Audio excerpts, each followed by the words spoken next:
এরকম অনেক সিনেমার টপিক থাকে যেই টপিকগুলো না কখনোই বদলায় না, মানে সময়ের সঙ্গে সঙ্গে সেটা একই থেকে যায়, তার মূল্যটা কিন্তু কখনোই বদলায় না।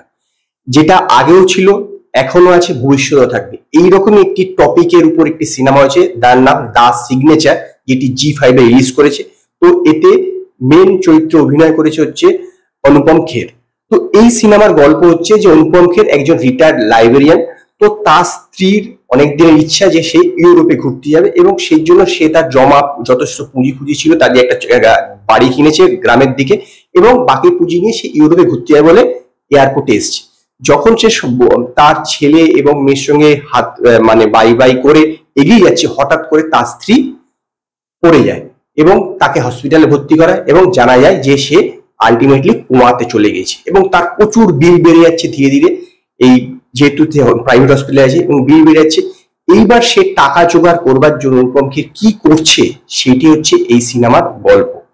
তো এখানে না একজন স্ত্রীর জন্য যে স্বামীর যে এরকম পীড়া, তার যে ব্যথা, তার যে যন্ত্রণা, সেটাকে দুর্দান্ত ভাবে অনুপম খের তুলে ধরেছে। এবং প্রতিটা দৃশ্য যখন আপনি আপনার দেখবেন না, আপনার এতটা ইমোশনাল হয়ে পড়বে, সেটা আপনি যে বয়সের লোক হোক না কেন, যে আপনার মনে হবে সত্যি এইরকম পার্টনারের প্রয়োজন অ্যাকচুয়ালি।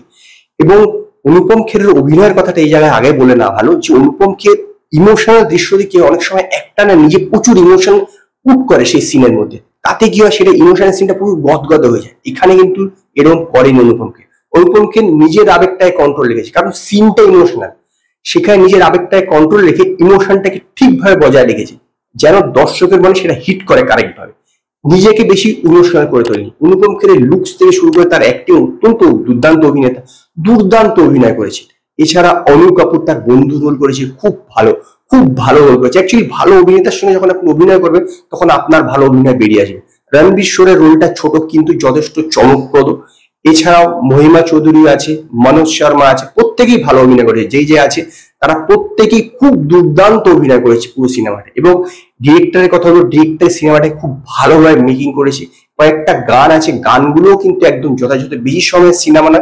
তবে হ্যাঁ, এই সিনেমার স্ক্রিন প্লেটা আমার মনে হচ্ছে কিছুটা স্লো, আর একটু যদি ফাস্ট হতো তাহলে আমার মনে হয় একটু বেটার হতো। তবে হ্যাঁ, প্রথম থেকেই কিন্তু সিনেমার যেটা টার্গেট সেটা কিন্তু শুরুতেই বুঝিয়ে দিয়েছে প্রথম 2-3 মিনিটের মধ্যে। অযথা সিনেমাটাকে এদিক ওদিক কোথাও ঘোরায়নি, যার ফলে কি হবে, শুরু থেকেই আপনারা বুঝতে পারবেন যে একজন স্বামী তার, যেহেতু তার স্ত্রী মৃত্যু সজ্জায়, তার জন্য পয়সা জোগাড় করার জন্য সে কি কি করছে সেটি হচ্ছে তার মূল লক্ষ্য। এবং শেষের যে ক্লাইম্যাক্সটা মানে হলো না, বিশ্বাস হবে না যে এরকমও হতে পারে, এত দুর্দান্ত, কোনো টুইস্ট এন্ড টার্নের ব্যাপার নেই।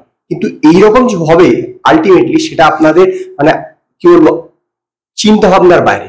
মনে হয় সবকিছু ঠিক হয়ে গেল, কিন্তু আলটিমেটলি যে এরকম ঘটতে পারে। আমি বেশি স্পয়লার দিচ্ছি না, আমি রেকমেন্ড করবো যে কোনো বয়সের লোকজন বা যে কোনো লোকজনের, হ্যাঁ মানছি খুব ইয়াং বাচ্চাদের হয়তো ভালো লাগবে না, কিন্তু তবুও যারা মোটামুটি 15-16 বছর বয়সে, তাদের থেকে যে কোনো লোকের এই সিনেমাটা ভালো লাগবে। এবং সেই কারণে আমি দা সিগনেচার সিনেমাটাকে 5-এর মধ্যে 4.5 স্টার দেবো। যদি আপনারা দা সিগনেচার সিনেমাটা দেখে থাকেন, তো আপনারা আমায় কমেন্টে জানাবেন আপনাদের এই সিনেমাটা কিরকম লেগেছে।